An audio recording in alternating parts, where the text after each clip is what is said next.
Hello mga ka-All City. O yan po ang aking mga alagang Shih Tzu. Siya po si Kali, yung pong malaki. Yan po ang ina noong 3 babies na Shih Tzu. Yan po. Ginagatas ko po sila tuwing umaga at gabi para mas mabilis silang lumaki at maging healthy lalo ang kanilang pangangatawan, para hindi sila basta-basta tamaan ng mga sakit. Saka binavitamins ko rin po sila tuwing umaga para sila ay mas madaling lumusog at tumakaw sa pagkain at mabilis din silang lalaki.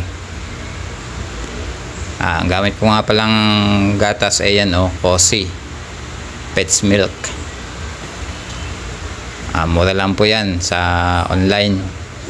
Mabibili po yan sa mga Shopee.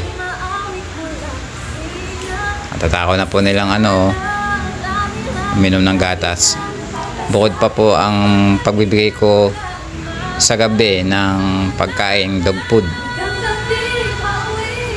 Saka pinapakain ko na rin, sinasanay ko na rin sila ng mga prutas tulad ng kanilang inang si Kali.